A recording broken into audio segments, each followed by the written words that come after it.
All right. Good afternoon from my home, where we are hosting City Hall because luckily the employee that has COVID is okay. That's the only thing that matters.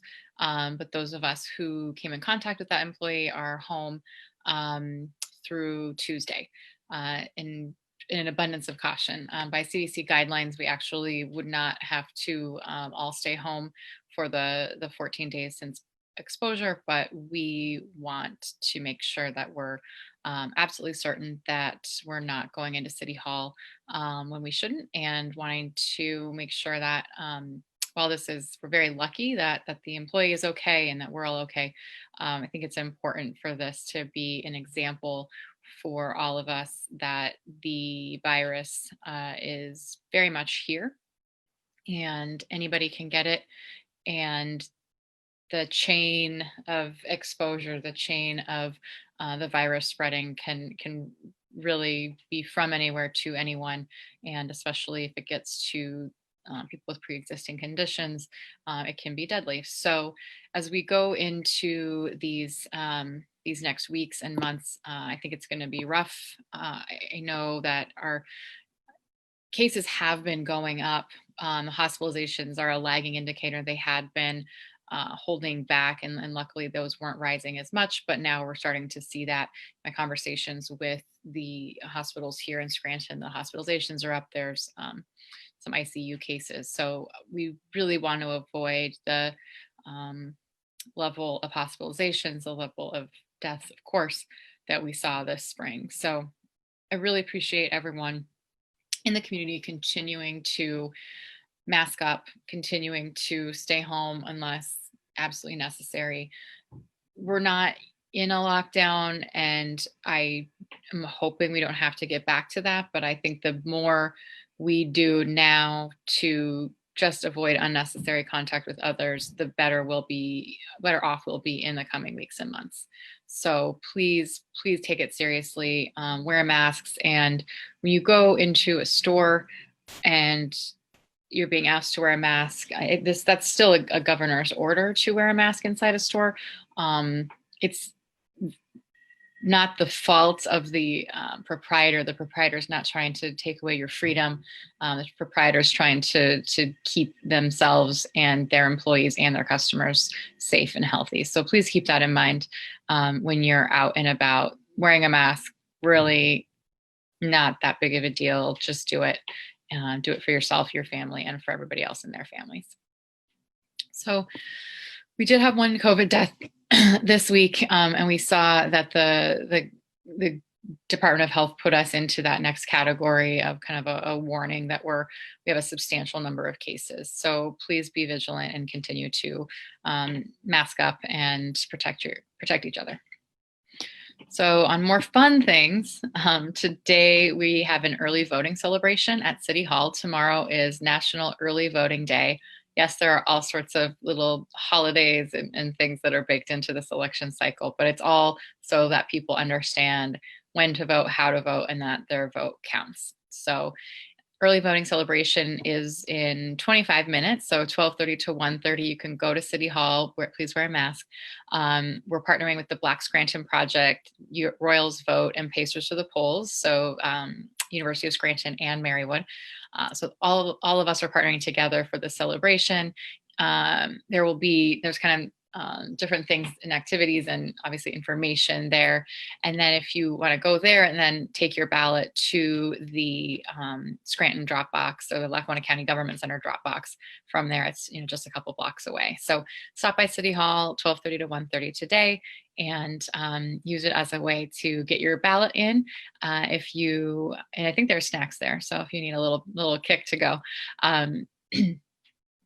if you need excuse to go vote, if you want to, a lot of my friends when they vote, whether it's mail in or at a drop box, they post a picture of themselves on social media. I was going to be doing that today. I would have been at City Hall and was going to walk down to the government center and post on social media that I was dropping my ballot off, but I'll be doing that next week because I won't be able to be there in person today. But please, please, please make sure that if you're mail-in voting, that you're getting that in the mail as soon as possible, or you're dropping it off at that drop box at the county government center. There are also other drop boxes around the county. The Scranton one happens to be at the government center, which makes sense. It's downtown. But there are other ones around the county. You can go to lackawannacounty.org for that. If you need to request your mail-in ballot, there is still time. You can go to votespa.com to request that ballot. And along with that, and this is what is at City Hall today, and my team, as always, is going to be putting out and continues to put out information on our Facebook and Instagram about how to vote. It's very important that if you requested a mail-in ballot, received it, but have decided that you want to go to the polls, you need to take that ballot with you so the poll workers can void it and allow you to vote in person. So one of my big fears as we go into Election Day is that people will decide that they want to vote, want to do it in person, but they'll leave that ballot at home. It'll be the only hour that they've got in the day to vote, and then they'll find themselves not voting. So I would encourage you to make sure you take the ballot with you to the poll. Or I know it's fun to go to the polls. I love going to the polls. I hate that I'm not going to the polls this year, but for the good of the community and yourselves, and making sure that your vote, that you're able to vote, popping that thing in the mail or taking it to the drop box ahead of time is good. So many sacrifices this year. Not voting at the polls, is another one on the long list of bummers from 2020. But please think about that. The other piece, the other real pain point, is making sure if you're doing a mail-in ballot that you include all three pieces that you were sent. So whether you are, and this is very important, whether you're mailing it or dropping it in the drop box, you have to put the ballot together. Actually, do I have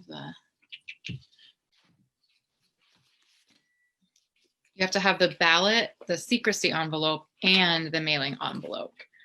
Let's see. So this document, this is from the Voter Project. So I can kind of hold this one up. Voter Project is a nonpartisan. So you mark your ballot, you put it in that secrecy envelope, you put it in the mailing envelope, you got to sign it and date it, and then return it. So there are a lot of steps. Make sure you fill it out in blue or black ink. Again, you have to use that secrecy envelope. Even if you're mailing it. The reverse is also true. If you're going to a ballot drop box, you need to include that mailing envelope as well. You've got to sign the back of it and date it. So it's a lot of steps. I know it's a lot of steps. The Voter Project is one of many nonpartisan voting and voter education groups out there. I know we've been getting these mailers in the mailbox on a pretty regular basis, which has been helpful, but I wanted to pull them out for you guys today. I thought that those instructions were really helpful, because we just got to all get it right and all make sure that our voices are heard.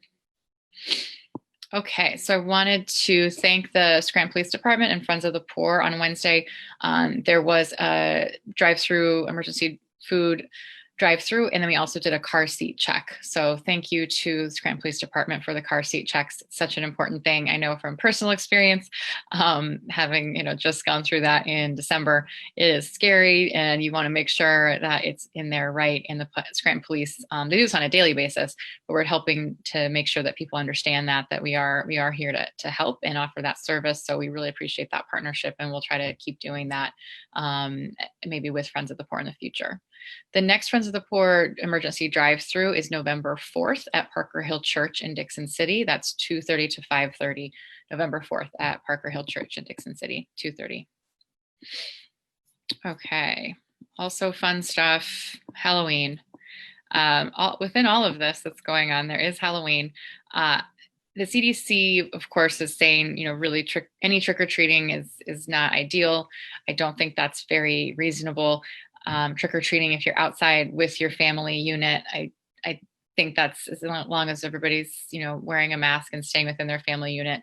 The one-way trick-or-treating is what the CDC says is okay, and I think what we think in Scranton is the right thing. So instead of going to the door and handing candy to each other, we wouldn't want kids going to, seeing all sorts of different people at their door.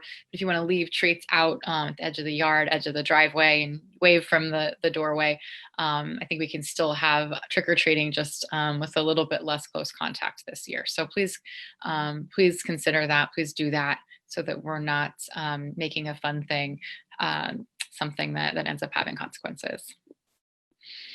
So the Scranton Police will be participating in 4 trunk or treats this year. So tomorrow, October 24th, so Saturday, 1 to 3 p.m. at the Greater Scranton YMCA. That's 706 North Blakely Street in Dunmore. So SPD, thank you for doing that. We've got a few more. So tomorrow, 1 to 3 at the YMCA on Blakely Street. Next Friday, October 30th, from 6 to 8 at East Scranton Little League.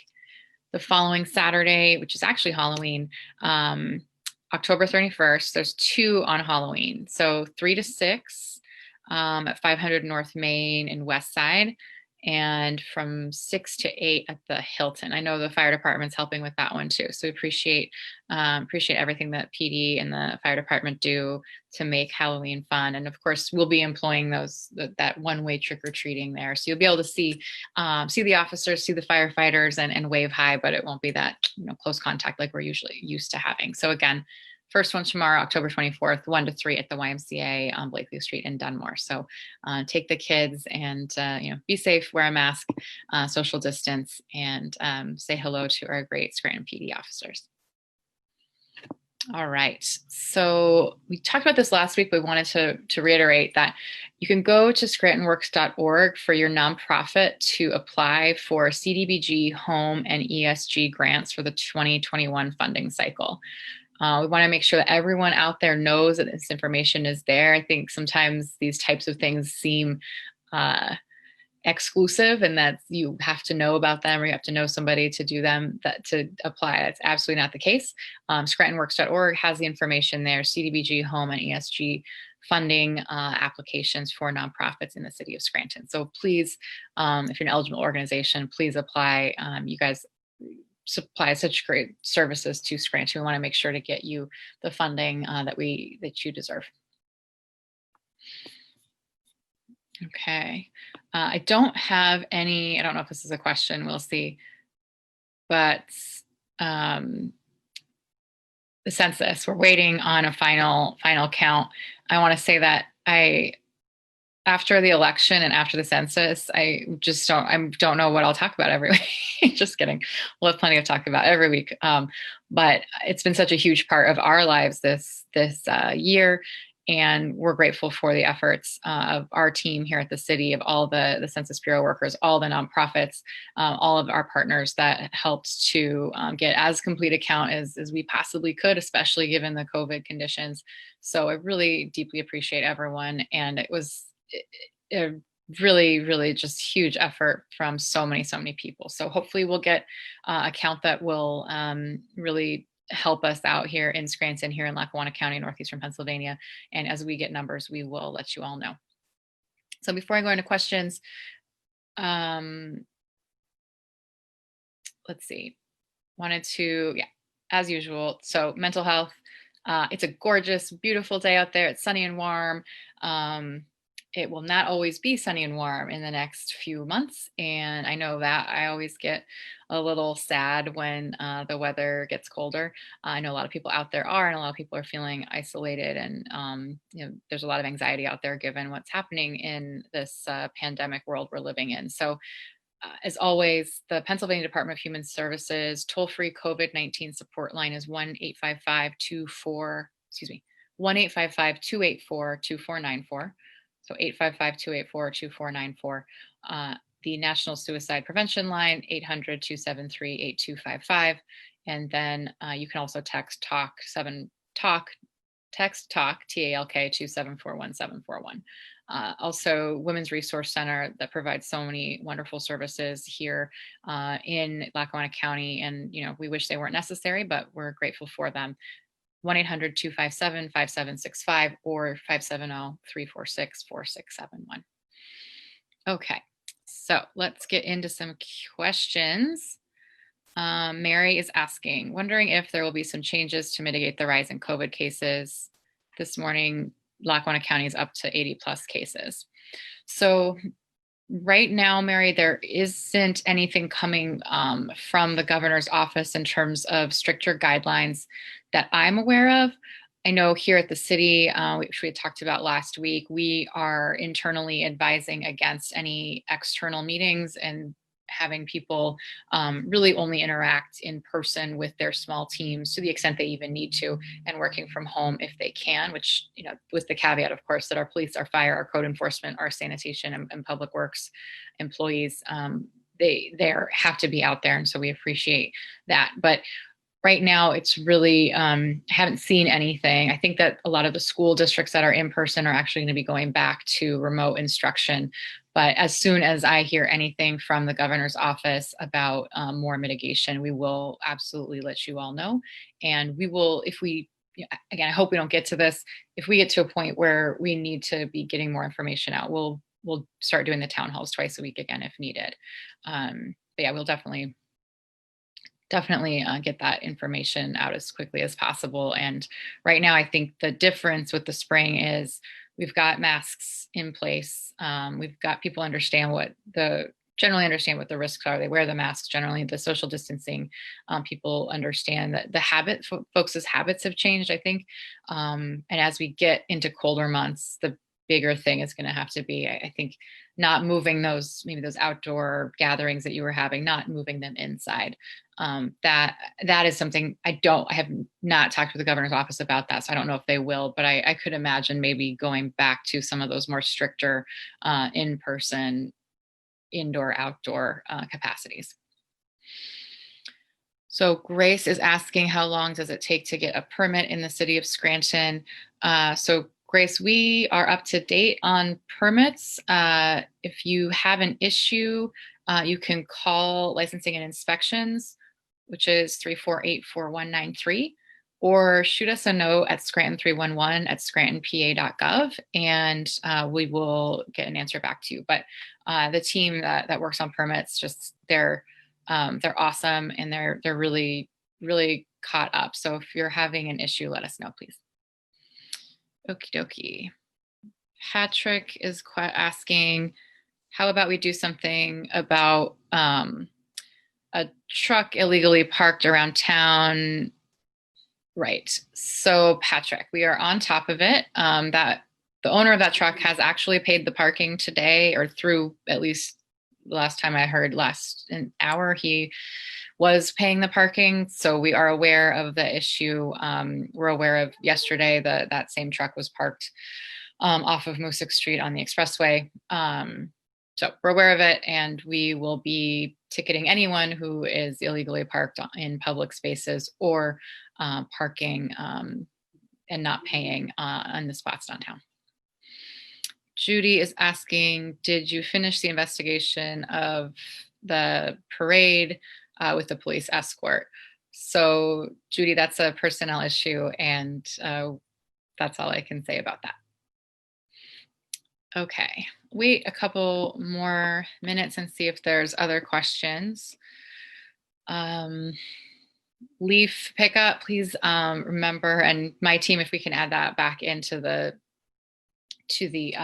notes, please make sure that you're following the rules of the road on the leaf pickup. Remember, the leaf pickup isn't just for fun, although it is fun to bag up the leaves and put them in a bag. If leaves stay loose, it rains, they go down into the drain, clog the drain, and then when it rains, that storm water just builds up and starts to flood the streets and, God forbid, our homes. So please do your part on the leaves, and our DPW is picking up those leaves on a schedule. You can see that schedule at scrantonp.gov, and we'll post it again. We can post it again on social media. So we're working really hard to, oh, here we go. Let's see. We'll get it in a second. So DPW, the Public Works Department, I feel like they're the unsung heroes of city government. They work really hard to keep our streets clean, to keep our traffic and roads safe. Something I think that we forget that DPW does. They take down trees that are dangerous. They are doing, traffic signals that are out, they go out for that. We post signs. We're really, really working on, and we'll have more detail on this coming up. We're really working hard on street signs and crosswalks and street lines. So in a year where we haven't been able to do as much paving as we wanted to, we really are focused on the signs and the painting, which are things that actually are less expensive than paving, and that we can do in small teams versus paving projects, which were construction projects we couldn't do in the spring. So the street signs, you should be seeing more, slow signs, adding, replacing stop signs. We've got some good data on how many stop signs we've replaced. You'll see on the city council agenda, we've started adding some new traffic safety signs throughout the city. And the street signs themselves, we have, and the previous administration did this, which is really good, and we appreciate them for that. They actually paid for a study that ranks all of the street signs in the city, all 22,000, in terms of how dire the need for replacement is. And so we're able to take that information, prioritize it, and we're replacing signs. So it's a big project, and we are looking for grant funding to make sure we get to all of the signs next year, but we're already starting that. And I'm really appreciative of Public Works for all of that. Same with the crosswalks. We post those on our Instagram a lot. Those are my pet peeve, is crosswalks that are not reestablished. So we really appreciate Public Works for staying on that. Okay, so on the recycling, let's see.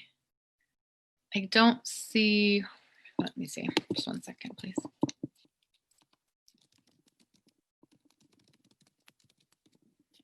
Okay. Just highlight something there to see if we can get an answer there. Okay.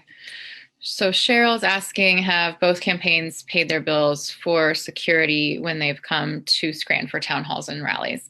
So luckily to this point, we haven't had much of a cost incurred. The big cost was actually Fox News. It was not the Trump campaign, but Fox News in March, and CNN was the town hall. The town hall, just like the Biden campaign rally last week, they're actually not in Scranton at PNC Field.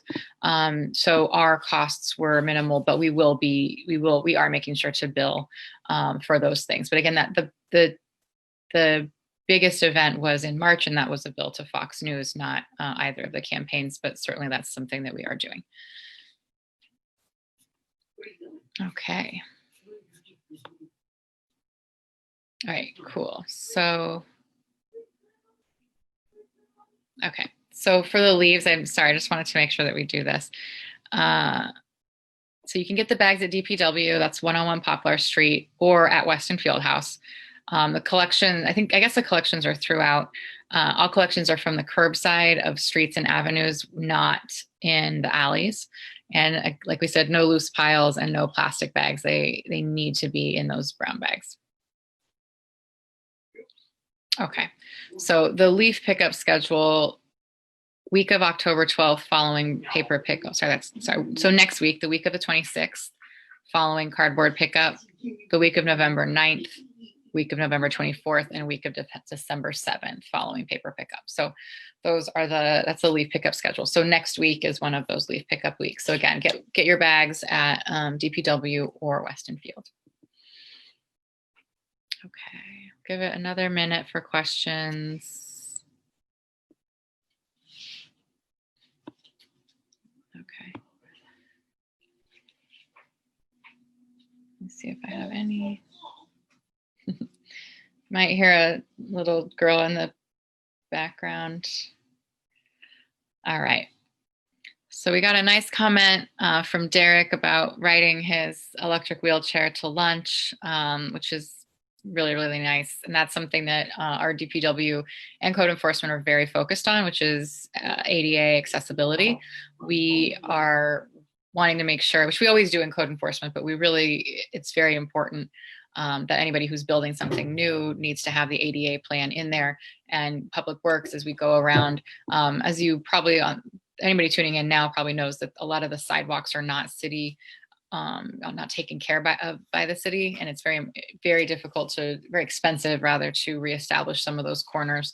But as time goes on, we're trying to work on that more and more. I know in downtown Scranton, there's a few corners right around the courthouse that are really dangerous, even just for me to walk on. So we really need to focus on that, and we'll continue to do that. So Derek, thanks for your comment.